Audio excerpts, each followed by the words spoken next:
Hey guys, welcome to this session by Intellipaat. Can you think about a company or a business or a domain where data analysis cannot fit? The answer is no, because data analysis fits like a puzzle piece and the entire world has seen the power of data analysis across the globe, right? So with this, there is a huge rise in the requirement for proficient data analysts across the globe as we speak. Keeping this in mind, we here at Intellipaat have come up with this top data analyst interview questions and answers video that you guys can use to ace your data analyst interviews out there.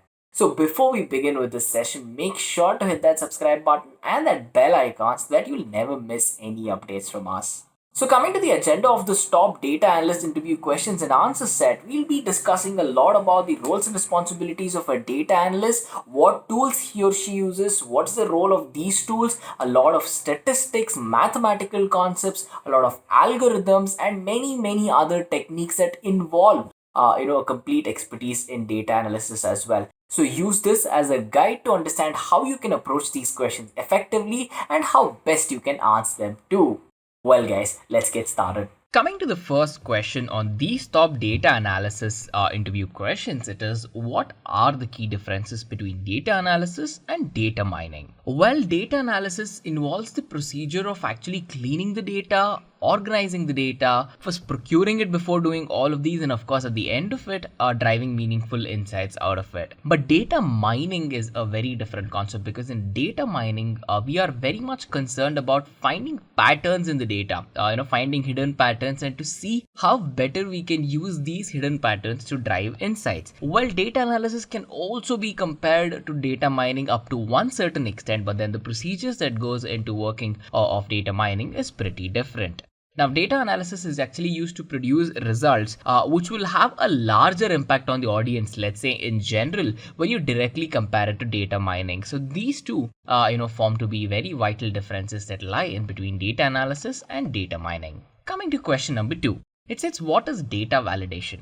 Well, data validation is the actual process where we try to see if the data is valid or not, as simple as that. It's not just that, when you're thinking about data and its accuracy, we want to find out if the data is actually accurate and if the data is actually of a high quality as well. First, see if it's coming from a valid source. Second, see how accurate it is. Third, see what the quality of the data is. So to go on to do these, there are multiple processes where, we use to actually go on to perform data validation. Two of the very important processes are data screening and data verification. Data screening involves making use of a lot of models to make sure that our data can be verified in a way that it is accurate, and to make sure that there are no redundancies, no repeatances, or nothing in the data that will harm the models, let's say. And then we have data verification. What happens in data verification is that, if let's say there is a scenario of redundancy. Now, if there is a redundancy, what we try to do is we try to see if we can evaluate using multiple steps and to see if the presence or the absence of that particular item in the entire data set is required or not. If it's required, we keep it. If it's not required, it gets removed. As simple as that. So first, screening the data and then, performing data validations are a couple of processes that have a huge impact in data validation. Coming to question number 3, it states, what is data analysis in brief? Well, it says in brief, so make sure you do not get carried away with your answer. Data analysis is actually a very structured process where we work with data continuously to perform activities, such as data ingestion, data pre-processing, data cleaning, data transformation, data visualization, and eventually we drive insights out of these analytics result or the visualizations themselves. So why is this done? We do it to make sure we can drive revenue or analyze any of the key performance indications of a business. So to begin with, data is collected from multiple sources, right? It can be an on-site server, it can be an off-premise server, a cloud storage network, or wherever it is. Once the data source is grabbed, we have to make sure that we bring in the data into the company architecture. And once this is done, we'll understand that the data is a raw entity, so it needs to be cleaned, it needs to be processed. If there's any missing values, it has to be filled. If there's any entities that's repeating, or if it is out of scope, we need to remove it. So after pre-processing, what we'll do is we'll use a couple of models to drive analytics out of it, to see that we can create very good reports, and to make sure that the data output is converted to a format which is understandable by a technical audience and an equivalent non-technical audience as well. Because at the end of the day, a data analysis result can be viewed mostly by board members, stakeholders, and you will basically be explaining this to a non-technical audience. So in that particular case, all of these steps are paramount. Coming to question number 4, it states, how do you know if a data model is performing well or not? Well, this question is very subjective, as you can already tell, because there are many things that involves to check if a data model is performing very well or not. So to find out and assess the accuracy of a data model, we can use a couple of steps. The thing we can do is, a very good design model, as you might already know, will give you very good predictability, right? So you can understand if this is the input, that can be the output, and it will keep doing that on a basis where it will offer you good predictability. That is one. Second thing is that a good model will make sure that no matter what changes you make to the data or what changes you make to the pipeline, the results can be obtained without having to make major changes in the model itself. That is what defines a good model. And then of course, your model needs to have the ability to scale against data in a way where, with one requirement, you might be working with a small amount of data. You might have another requirement where you're working with a huge amount of data as well. So your model needs to cope up. That's point number 3. Point number 4, when you're talking about this, is to make sure that your model's working itself should be easy, right? If it's complicated for you as a data analyst to use, it literally wouldn't make sense to spend a lot of time and effort into it. So having it easily understood among clients and data analysts equally will make sure that both the requirement specification from the client and the performance of the data analyst working with the model will be as high as possible to get the results. So these are some of the points that you have to keep in mind to check if a data model is performing well or not. Coming to question number 5, it says, explain data cleaning in brief. One thing you have to know about this question is that it can also be stated as explain data wrangling in brief. So because data cleaning is also called as data wrangling, and as the name suggests, whenever we talk about data cleaning, we try to find ways where we can clean the data, take it from its raw entity into usable information, right? Our end goal is to basically have data with the utmost quality possible. So how do we do it? First, we'll try to see if we can clean the data by removing all the stuff we do not require, right? We call it outliers, but then to remove it, we need to understand what do we need to remove. Do we need to remove one particular row, one column? Do you need to remove the entire data block or what? The second thing is, it's not just about removal, it's about adding certain stuff back in as well. So we can fill certain data in without having to cause any other redundancies or to obstruct anything else in model performance as well. So we remove the data, we can add the data, and in fact we replace the data with mean or median values as well. Again, this is a very important statistical concept that we'll be discussing in the next couple of questions. But then yes, you can replace existing data with the mean or median values of the data itself, and that in fact makes models very much accurate in a couple of cases. And the last thing is that we'll make use of concepts called as placeholders, which are used for all the empty spaces in the data too. So these are some of the 4 very important steps or procedure that's involved in data cleaning. So after understanding data cleaning, here's question number 6. What are some of the problems that a working data analyst might encounter? Well, there are many issues that a data analyst might face when you're working with data, right? Because data itself is an ocean. So working with the ocean is not easy. So the one very important thing we talk about this is the accuracy of the model, right? If there are any issues that causes the biggest problem is going to be the accuracy in model development, and if it is low, it will cause a lot of errors, a lot of mistakes, where at the end of the day performance will fall. The second thing is that the source of the data, if it is not a verified source, it means that your data will be very raw and very shabby. This means that it will require a lot of cleaning, a lot of pre-processing even before the analysis has begun. This will take a lot of time and effort as well.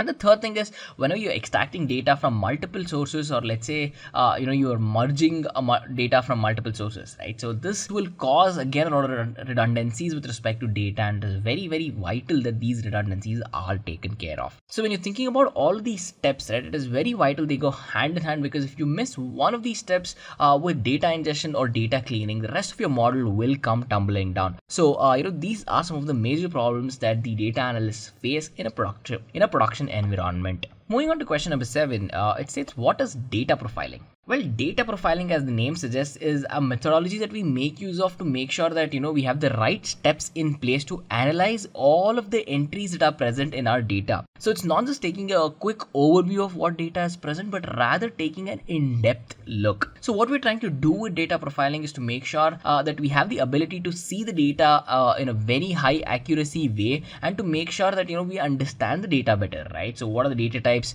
of the data that is present? What's the frequency of occurrence? and a lot of other things as well. So when you're thinking about all of this, it's very, very important that we profile the data. So with this, we can check out question number 8. Question number 8 asks, what are the scenarios that could cause a model to be retrained? One very important thing about data that you have to know is that data is never a stagnant entity, right? Data keeps changing as business changes. So whenever there's an expansion in the business, it means that, there's a day and night difference in the data that the company starts seeing. So what this does is a huge challenge to data analysts, because here we have to analyze if the model itself needs to be retrained or not to work with the new data. If yes, then yes, the model will be retrained, the new data will be shown, the model will be trained, business protocols will be changing, whatever the model sees will change, and of course the output can change drastically as well. So considering all of this, we have one general rule of thumb that we make sure is that whenever we have the models that are retrained, right? We try to align it as much as possible to the new business protocols and whatever is being offered as well. So this and it is very vital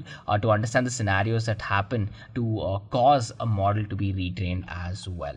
Coming to question number 9, it states, what are the prerequisites to become a data analyst? Well, there are many skills that's actually required to be a data analyst, and I'm sure you guys will know most of these skills if you're here at this video, right? So you'll require programming skills such as JavaScript, ETL, and XML. You need high proficiency with working with databases, especially like MySQL, MongoDB, Oracle SQL, and more. And you need to have the ability, the passion, and the interest to collect and eventually analyze data. You'll need to figure out how to design databases on your own and how to perform data wrangling and data mining as well. And once you know how you can go about working with data, what comes next is you having the ability or the experience itself to work with a large amount of data sets in a production environment. This is very, very important, and all of these skills are the major prerequisites, let's say, for you guys to become budding data analysts. Well, coming to question number 10, it states, what are the top tools used to perform data analysis? Well, as you might already know, there is multiple tools that can be used in the field of data analysis, right? But then there are really popular ones that get a lot of attention. And these are, Google search operators, also called as GSO. We have RapidMiner, we have Tableau, we have Kineem, we have OpenRefine. We have a lot of these other tools which take the center stage as in when we talk about data analysis. So it's very important that you know these tools.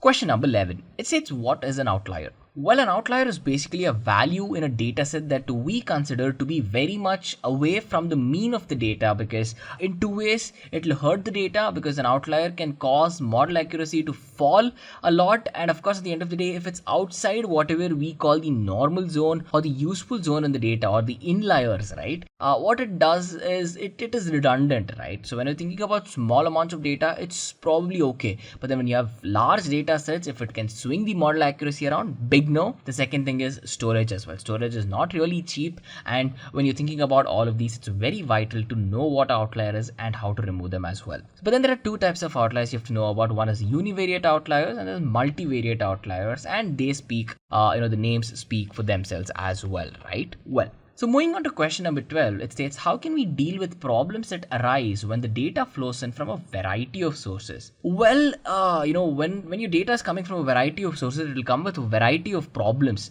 because data is really shabby, as we've been discussing, and it is very important to handle these as well. So to go on to solve these problems, what we try to do is we try to see if the data is same or if the data is similar.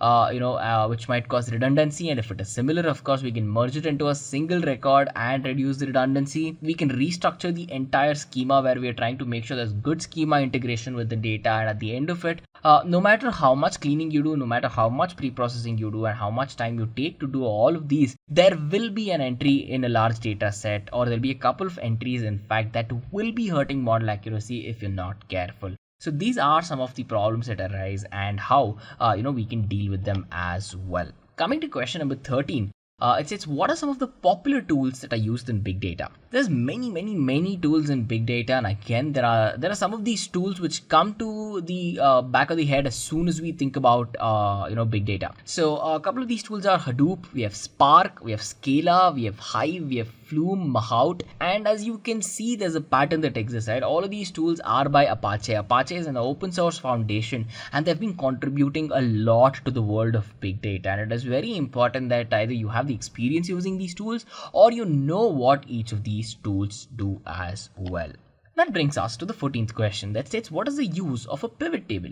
Pivot table, as you might know, as you might have heard it or used it, is one of the most important concepts that exists, in fact, in Microsoft Excel, in my opinion. Because they will give you a very easy to use way where you can view and summarize large data sets without having to put much effort into them. So, most of the operations that we do with pivot tables actually are drag and drop operations, and it really does not require any sort of coding or any sort of programming, or really any sort of, let's say a hard amount of effort is not required to create reports and to make them look beautiful itself as well. So, in all of these usages, pivot tables are very important, and I'm sure if you're at this video, you guys might have used pivot tables yourselves as well. So coming to question number 15, it states, explain the KNN imputation method in brief. KNN is K nearest neighbors, and it's one of the most important methods that we use to see how we can pick up the nearest neighbors in a nodal arrangement and to see how we can measure the distance metric between each as well. So what we're trying to do here with a KNN imputation is that we try to predict both discrete and continuous attributes that happen to be present in a data set. With this, how can we do it? Well, a distance function is exactly what we use here to find if two data, two nodes or two neighbors are similar or not. If there are similars in more than one attribute, then we're going to use that to perform analysis as well. So to go on to do this in a very structured way, we use a method, and that method itself is called as the KNN imputation method. Moving on to question number 16, it says, what are the top Apache frameworks used in a distributed computing environment, right? So we're living in a world of distributed computing where we can make use of the computing power offered by thousands, if not millions of computers across the globe at a time, right? So when you're sitting with that kind of a power, there are two tools which always come to center stage. This is MapReduce and Hadoop, because these are the top Apache frameworks which are in the limelight, which can handle large amounts of data set very easily. And if it's in a distributed working environment, there are a very less number of tools that get to outshine what MapReduce and Hadoop does. So these are the top Apache frameworks. Coming to question number 17, it states, what is hierarchical clustering? Hierarchical clustering can be, this question can be asked to you in another way. What is HCA? HCA is basically hierarchical cluster analysis, or it can be called as hierarchical clustering as well. So it's basically an algorithm that we use to make sure we can find the easiest ways where we can group similar objects. So once we group this similar object, each group itself will be called as the cluster, and hence the name. So why do we require hierarchical clustering? Well, we require hierarchical clustering because we need to create a set of clusters to show that this data differs from another cluster itself, be it individually, be it cluster wise, or even if they consist of similar entities as well. So to show the difference that exists in between data, we make use of hierarchical clustering. Moving to question number 18, it says, what are the steps that are involved when working with a data analysis project? Well, again, this question can be answered in multiple ways, but then the foundational concept is the same. So, there are many steps that are involved when you're working on an end-to-end project, especially in the world of data analysis. You'll begin by finding out there is a problem existing, or you'll have a client bring you a problem statement. Once you understand the problem, you'll source the data. Once you get the data, you'll clean it, you'll pre-process it, and you'll explore it to see what the data actually is. Once you understand the data, you will start creating data models, and you'll create situations where you'll use the data on a smaller scale to see if you can solve a problem in a simple way. Once you do that, you'll validate it across a bigger data set to see if it works on the complete data set. If it does, you implement it. But then it's not just done with the implementation aspect of it. Once you implement it, you need to verify if you have solved the problem or not. And that is the last important step. So based on how much the interviewer is asking you to stress on the answer, make sure to expand on it. Keep it concise. Don't get lost in each of these steps, because I can talk about each of these steps for 20 minutes right now, but then it really wouldn't add a lot of value in an interview scenario, right? So read the room, read the interviewer, understand what he or she is expecting, and deliver the answer in that way. So with this, we come to the 19th question that states, can you name some of the statistical methodologies used by data analysts? Well, again, you can name a lot of methodologies used by data analysts, but try to keep your answer concise, right? So name 4 or maximum 5, in my opinion. That should be very useful. See, we have Markov process, we have cluster analysis, we have imputation method, we have imputation technologies, we have the Bayesian methodologies, we have rank statistics, and we have a lot of other statistical techniques that are very useful. In fact, I can say they are foundational in many cases when you're working in the case of data analysis as well. So for all of these, techniques that exist, each of these have their own niche purposes and they're very effective at doing what they state. So when you ask this question, make sure to mention this. Coming to the next question, which is the 20th question, it states, what is time series analysis, or also called as TSA for short? Well, time series analysis is used to perform, trend analytics. We try to see we try to see how the data changes with respect to time, and it's not just how the data changes with time. Here, what we're trying to analyze is for a fact that the presence of data at particular intervals of time, and seeing the presence of data and its response and its behavior of how actually it drives the data set. So if you have a data that does this at this point of time, and you want to understand why it does that, or you want to understand what it does because of it changing its state or changing its data at that particular point in time, then TSA is very, very effective to use. So moving on to the 21st question, it's actually a follow-up to the 20th question. It states, where is TSA used, right? So TSA has a lot of usage when you think about it in a lot of different domains. So make sure to at least mention 3 or 4, but then I have given you more out here so that it'll help you remember, right? So TSA is used in statistics, in the field of signal processing, econometrics, weather forecasting, earthquake prediction, astronomy, and even applied sciences as well.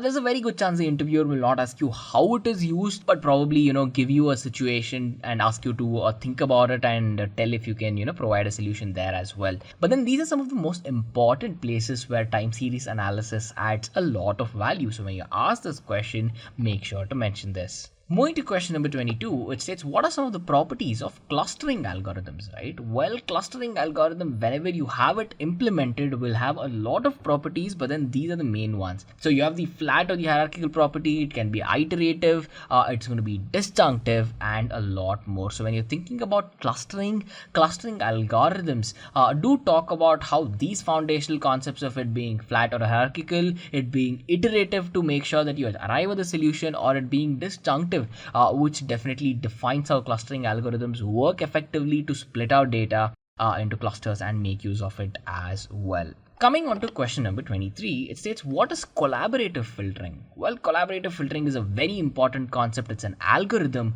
which is widely used in the field of data analytics to create recommendation systems. So recommendation systems is used to understand the behavioral data of a customer, or in fact to understand what the data is doing and why it is doing something the way it is doing as well. So when you can think about it, when you're shopping on an e-commerce site, maybe like Amazon or Flipkart or something, you will be shown recommendations, right? So users who bought this also bought this. So when you think about that, that's a recommendation given to you. And in fact, collaborative filtering is used just for this purpose as well. So it'll be using a lot of data. It'll be using cookies data, browser history, and there are very complex methodologies, there are very complex models and algorithms put into place to recommend the best products out to you. And the working of that is achieved through collaborative filtering. Coming to question number 24, it says, what are the types of hypothesis testing used today? There's 3 main types of hypothesis testing which gets the center stage again, right? So in fact, there's many types of hypothesis testing, but these are the important ones. The first will always be ANOVA, or what we call as analysis of variance, because here we try to perform analysis in between the mean values of multiple groups to see how data is changing. The second thing we call as the t-test. The t-test is actually used wherever standard deviation is unknown to us, and let's say the sample size is pretty less as well. Again, we'll have another question discussing about t-test. And the next thing is the chi-square test, or also called as the chi-square test.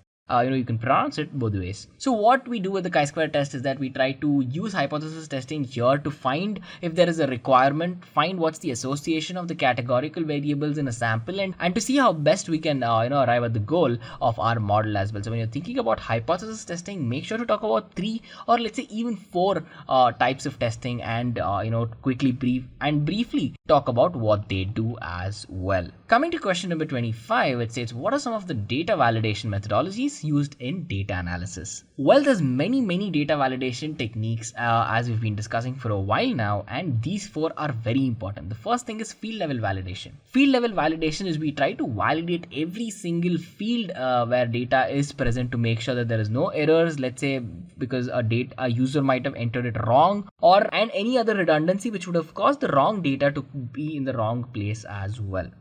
So form level validation is done when the user works with the form, but then before saving the information, if there's any changes that's been made, we need to keep a track of that as well. And then we have data saving validation. Data saving validation will take place when the file, let's say, or even the database record is being saved as well. So whenever it's being saved, there's a change of state. To analyze that, we perform this validation. And then we have the search criteria validation. Here we're trying to see if the valid results can be returned or not whenever the user asks for it, or whenever the user is going through the data set, summarizing it, or even driving results out of it as well. So these are some of the very important data validation methodologies that are widely used by data analysts across the globe.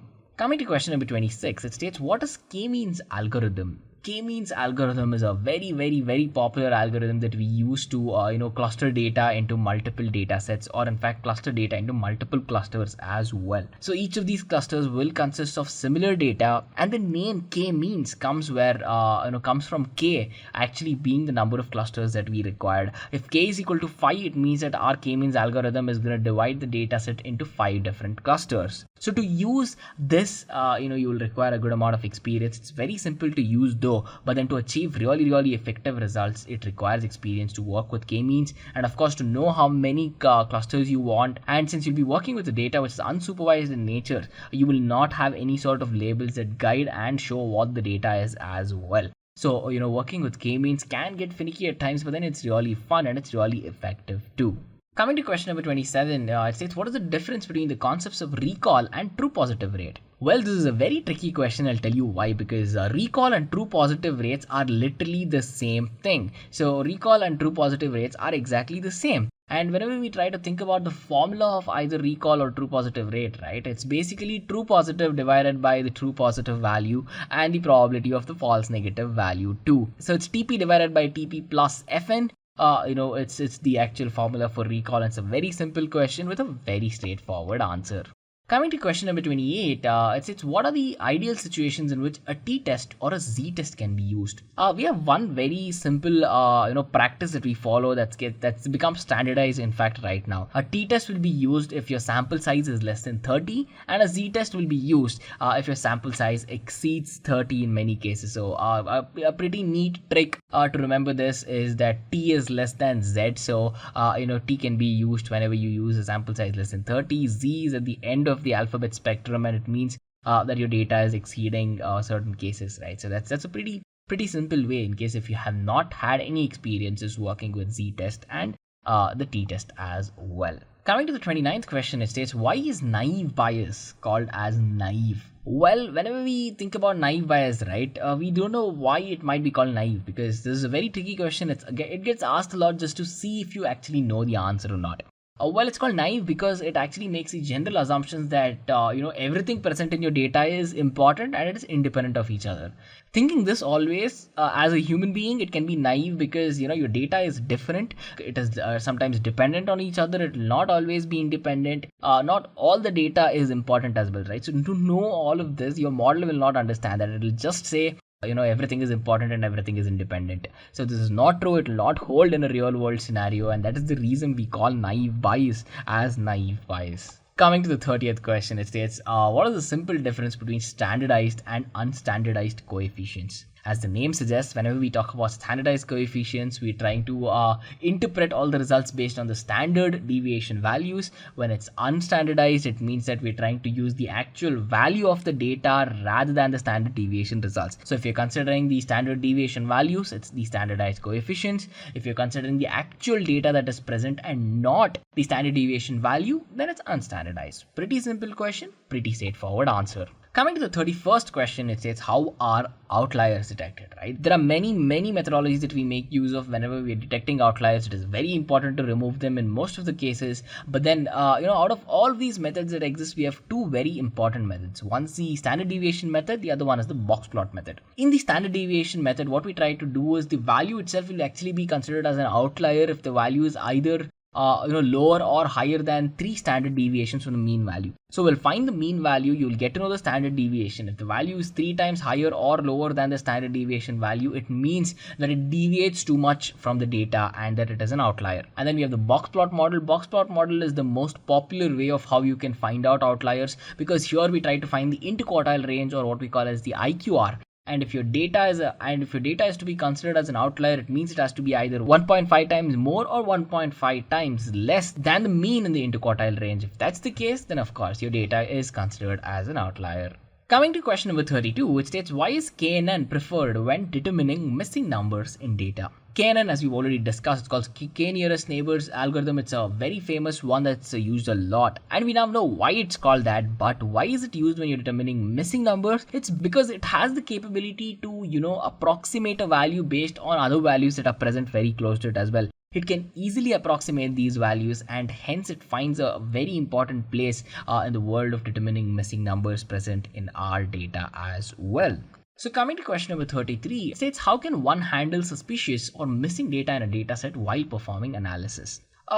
You can think about this in a lot of ways, because when you're thinking about any sort of data, there will be discrepancies in it. So to handle all of these, what we try to do is we create validation reports where we discuss the data in detail to make sure that most of it is right at least. And then we escalate the data or this is suspicion to our superiors or experienced data analysts to have a look at it and then take a call about it. So we try to replace the data which might be old and invalid as well. We try to make it valid. We try to put in the latest up-to-date data to see if it fixes it, and we can go on to use the many strategies that we have in the world of data analysis to find the missing values, use approximation, to put in the values to see what fits best to perform analysis, trial and error, and whatever is required to handle, either missing data or suspicious data as well.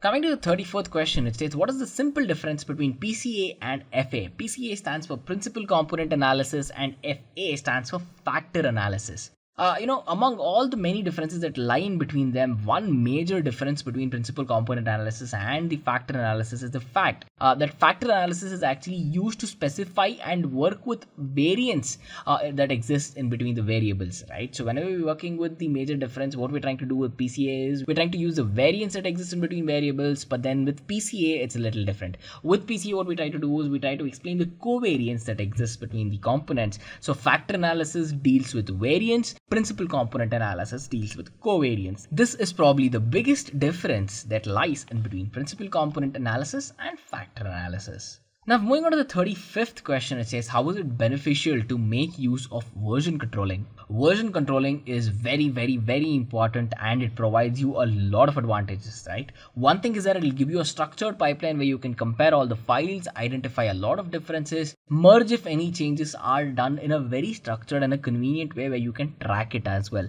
Because here you can track the life cycle of any sort of application building with every stage of its build, be it development, be it production, be it testing, be it verification. You can actually track all of these too.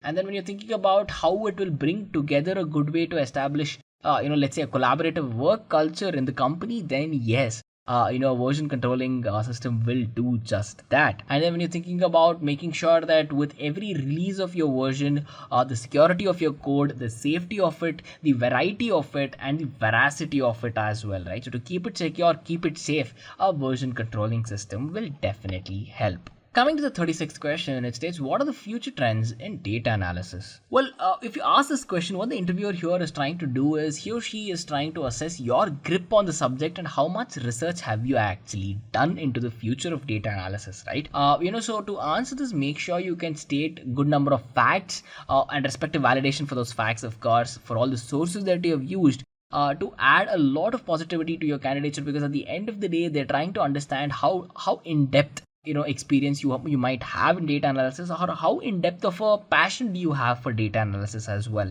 Try to explain how data analysis will have a huge impact on businesses today. In fact, talk about how it is already revolutionizing the world around us, how it will revolutionize the future trends as well, and how it is showing nothing but immense potential too. If you have facts, if you have statistics, if you have experience, if you have to talk about new tools, new techniques, new ways that data analysis will help, please do talk about all of these. Coming to question number 37, it states, why are you applying for the data analyst role in our company? Well, with this question, the interviewer wants you to convince them basically regarding why you think you are proficient in the subject, how well can you handle data analysis, how well can you work in a production environment, how best can you be fit as a team player, all of these things as well. So to answer this in a very, very, nice way, first thing you have to do is you need to know the job description in detail. You need to know what they're expecting of you to see if you can deliver that or not.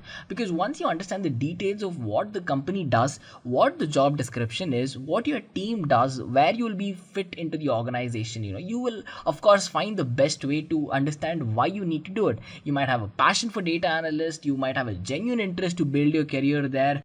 You let's say you have let's say you have a very keen interest on working with data and to solve problems using that too. Well then, you can have multiple reason, and there is no one answer for all the questions here. So this question completely depends on you, but then you can use this as a guide to go on to answer it. Coming to the 38th question, it states, can you rate yourself on a scale of 1 to 10 depending on your proficiency in data analysis?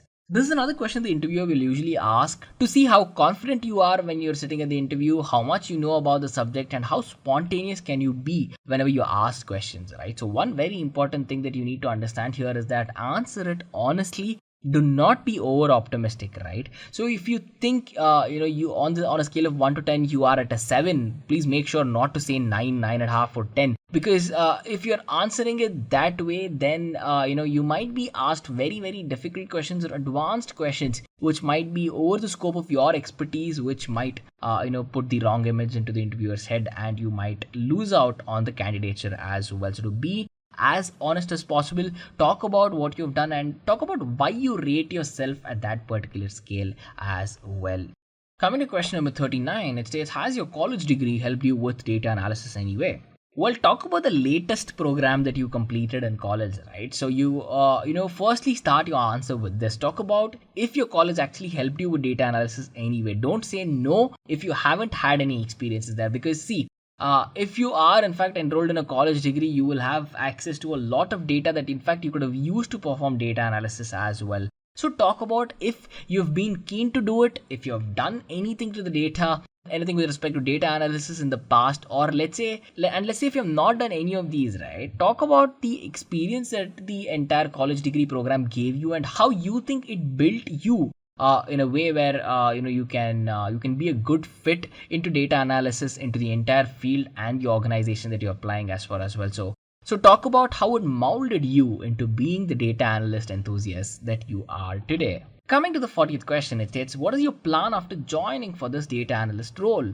So again, do not be carried away by this question. It is very, very easy to get carried away here, and you can talk about it for a lot of minutes. But then keep it as concise as possible. This is my advice to you, because you can talk about a lot of things here, but start out with talking about a plan on how you can begin understanding the data analysis structure set that is already set up in the company, how you think you will be a good fit there, how you plan on either seeing if the actual existing model might need some betterment or not. But at the end of the day, don't just say that you're gonna barge in and do a lot of changes in a short amount of time. Keep your answer structured. Keep your answer thinking in consideration that you'll be going into a production environment, and it's always vital if you can highlight how better you can make the product, the company, the brand, or whatever it is, with you being there as well. So talk about the expertise that you bring to the table and how you think that might help the organization too. Coming to the 41st question, it states, what are the disadvantages of data analytics? So even though the advantages are huge, right? There are one or two disadvantages that you will have to talk about. And if you do not know this, and it is very important that you know this as well, right? See, data analytics can actually cause a breach into the customer privacy and all of their information as well, right? So it's very vital to know where you're getting the data from. You might be thinking about customer transactions, purchases, subscriptions, and you will have a lot of access into what this customer is doing as well. In that particular case, make sure that you do not cause any sort of breaches in customer privacy. And then when you're thinking about another very important disadvantage as a learner is that some of these tools are really complex to use and you will require training to go on to use it as well. So it's not as easy as you download the tool, install it and begin working with it. You will require a good amount of structured training and to work with it efficiently as well. And one of the other things is that it'll take a lot of skill, it'll take a lot of expertise, it'll take a lot of hands-on experience to go on to select the right tool itself. First of all, to find the right tool to use it and to use it effectively, it's going to take a lot of time, it's going to take some money, and of course it's going to take the biggest asset of the company is the client's time too. So in that particular case, even though these are not huge disadvantages, the privacy thing is definitely one disadvantage to consider. Complexity of the tools are important, and of course the requirement for a lot of skills can get overwhelming for beginners as well. So as an add up question to that, you might be asked, what skills should a successful data analyst possess? Well, this is basically a descriptive question because here the interviewer wants to understand how your analytical skills are and how your thinking skills are, right? See, there are many tools and skills that a data analyst must have. Think about programming languages, right? You'll require expertise in Python, you'll require expertise in R, SAS, concepts of probability, details of statistics, regression, correlation, and many other skills that a good data analyst should possess. How much of experience should he or she possess? Well, that depends on how long this person has been into data analysis, right? But then it is vital that you know what skills are required. What skills are used by professional data analysts. You might have some experts or let's say famous data analysts out there that you might be looking up to. So it's very vital you to understand all of that and answer this question in an effective way as well. Coming to the 43rd question, it states, why do you think that you are the right fit for this data analyst role? Again, if you're being asked this question, it means that the interviewer wants to understand if you are the right fit for the job description, number one. Number two, why do you think data analysis is for you? And number three, what knowledge do you have in data analysis to actually fit into their organization well? So one thing again, a very important note is that do not get carried away because you can answer this for 20-25 minutes straight, but keep it very small, keep it concise, keep it detailed, and just talk about your passion, talk about your interest, talk about your goals and how much these goals and passions will match the company's substructure and their goals as well. See, every company will have a vision and a mission, and if you can commit to the vision and the mission of that company and better either better the product that they deliver or better the brand itself, then of course you will be the right fit for the table, right? So taking a product from one place into another place which is definitely better, and you can prove it with numbers in the case of data analysis, it is very important you know how you are the right fit for the role as well. Question number 44. It says, can you please talk about your past data analysis work? Well, you might be asked this even though you're a fresher. You might be asked this even if you're an experienced candidate as well. If you are a fresher, then do talk about how you've either figured out there are problems that exist in the world of data analytics. So if you're a fresher, do talk about how you might have performed very simple analytics as well, right? So think about how many people could have how many guests that come into your place. Find a structured way on calculating that and why you think that's the case. Talk about how many people buy a certain product in your supermarket. There can be many things that you might not have officially done on paper, but your brain would have analyzed it, right? Talk about that. But then if you actually have a certification program, you would have worked on, in fact, a good certification program, you would have worked on a lot of industry level projects as well, use cases too. Talk about that. And of course, if you're an experienced person attending a data analysis interview, talk about your previous company, talk about what you did to the company, what value you added, what problems you solved, and how better was the team when you left, compared to when you were joining as well, right? So talk about a lot of these insights, talk about your debating skills, talk about how you can think out of the box, how good you are with your statistical skills, and of course, how much of a team player you were in the past, and how that has continued as well. So let's talk about a behavioral question now. Question number 45 states, can you please explain how would you estimate the number of visitors to the Taj Mahal in November of 2019? Well, this question does not expect you to say the exact number of what number of visitors Taj Mahal got in November 2019, but then here people are trying to see your thought process without you making use of a data set, without you making use of a computer, to see how you would approach the problem, right? So here's a very good template that you can use. First, you would begin by gathering some data, right? So to do that, you will have to understand a lot of things. You will need to know the population of Agra, where the Taj Mahal is located, how people can move in and out of Agra, how convenient is it, and a lot more. The next thing you'll be looking at is the number of tourists that come to Agra, right? And how popular is Taj Mahal itself in Agra. So with all of these, you will find the average stay of these tourists that come. You can analyze it in detail. For example, the age of the people who come, the gender, the annual income that they have, the number of vacation days that they take, the number of bank holidays that exist in India, and all of that. The number of days Taj Mahal is closed, the number of days it's open, the number of days it records the highest number of visits, and all of these. Once you have gathered all of these data, you will go on to perform statistical analysis on it to understand how many visitors it has got as well. And if you want to perform even advanced analysis, you can go to the local tourist offices to gather all sorts of data, process it on your own, and eventually use it to verify if your model is right or not as well. So this is a classic behavioral question, and it's not just the Taj Mahal, it's not just the date. This question can be asked in many different ways. For example, how many cars were sold in India in, let's say, the last month or the last year as well. So that's another very common question that's asked. And whenever you ask this, make sure to take this kind of an approach, use the template, and think about it for a second. Take 1 or 2 minutes to think about it. There is no hurry when you're answering this question. Coming to question number 46, it says, do you have any experience working in the same industry as ours before? Well, as you might already know it, a data analyst will fit into a lot of domains, right? Even in the field of medicine, even in the field of social media, be it whatever it is. A data analyst is required if there's a business, as simple as that. So if you've worked in the same industry as the company that you're applying for now, do talk about how you've used your skills to polish yourself into that industry and how best you brought yourself out of it. If you do not have worked in the same experiences, don't just say no. Talk about what you think are the skills that are needed for this industry and how you're working on yourself to come to that particular spot as well, right? So it's very important that you talk about how you're building yourself towards working in this industry, your interests, your passions, and if you have had experience, of course, do talk about that and thoroughly explain it. Thoroughly explain all of the skills that you might have used, techniques, tools, and how you've benefited the past company that exists in the same industry as well. Coming to question number 47, it says, how good are you in explaining technical content to a non-technical audience with respect to data analysis? See, your ability to explain a technical content to a non-technical audience has to be one of the most important things that you'll do as a data analyst, because your communication skills are very vital. It's not just delivering technical content, it's your ability to have patience, it's your ability to break complex things into simpler, it is your ability to break up complex things into simpler things where you can explain it to an audience who might be your board members, stakeholders, or some other non-technical audience as well.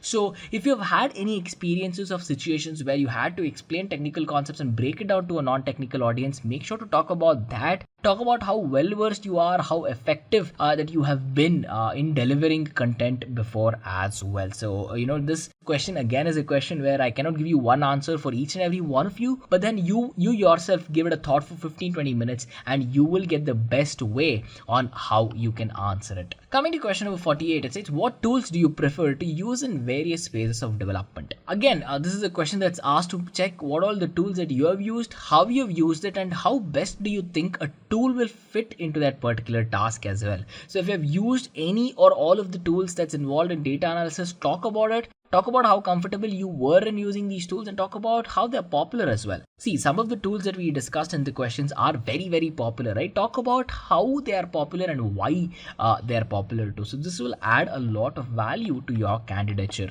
And coming to the 49th question, it says, which step of a data analysis project do you like the most? Well, it's very common to have a liking towards one or two tools in the entire process of data analysis, right? See, a data analysis is a vast field. You just cannot have one particular tool where you will do everything with that tool. So you will have multiple tools to do it, and you will have a liking to one particular tool. You might not like the other tools as well, right? So when you're thinking of the entire analytics cycle, it is always vital that you do not talk negatively about any of these tools, because those tools are put into place to do their tasks and they have been doing it well. If you do not like it, well, okay, you do not like it, we understand that, but do talk about what best the tool can do, how it can improve itself to probably making yourself be inclined towards that, or what are the steps that you think can help make the tools better in fact as well. But understand this, when you're answering this question, know that it is okay to have a favorite tool. Know that it is okay to put in more time into one particular tool, because it's your career, it's your interest, it's your liking, and if you think you can be very efficient at using that tool effectively, then be it is okay. And then coming to the last question on these top data analyst interview questions and answers set, it states, have you earned any sort of certification to improve your learning and implementation process, right? See, a good certification program, what it does for you, it's going to give you thorough knowledge, in-depth expertise from top trainers across the globe. It's going to give you a certificate. It's going to give you exposure to potential hirers. It's going to do a lot for you. So if you are involved in a very complex program that has the capability to take you from a beginner all the way to an advanced data analyst, it means it's adding a lot of value to your life. But how should you answer this when you ask this in an interview? See, one thing is that if you have a certification, right, it shows the interviewer that you have interest in advancing your career in this particular field. It shows that it shows that you have strong aspiration to learn, because you've put in your time, you've put in efforts, you've put in money, and all of these, and dedicated it to the world of data analysis, right? So if you're doing all of this, it always adds value to the interviewer as well. And then when you're thinking about how effective learning that you've put into place, see, many certification programs will give you all the theoretical knowledge that exists, but only the good ones will give you really good industry level projects and case studies to work with. So if you have had the experience to actually crack these industry level problems, it means that you have the capability to learn things on your own and be a player in a productive environment as well. So that itself is going to portray a lot of value of you being certified in that domain. And now if you have more than one certification, just go on to list the certifications of what you have done as well. But instead of stating a lot about what you have done, the most value that can be added to your application is to state how you have used this certification, right? So you could have learned a lot of things, but if you have not used that, it will not add any value, right? So what problems have you solved? The entire world of IT came into place because we have problems and we realized we can use computers to solve them. So to how best of your capability and potential have you made use of these certification programs to solve problems that are there, or how do you plan to solve them if you haven't done any as well? Talk about how helpful it's been to you, your career, and how much value it added to your life experiences, to your learning and interests towards data analysis as well. We hope this session was very informative for you all. If you have any more questions you want to add, or any comments, any suggestions, any feedback, please head to the comment section and do let us know, and we'll be more than happy to help you out, and we can have a discussion there as well. So with this, I wish you all the very best for your data analysis interviews, and I'm sure you guys are going to ace it. Well, with this, I wish you well, and I'll see you on the next one.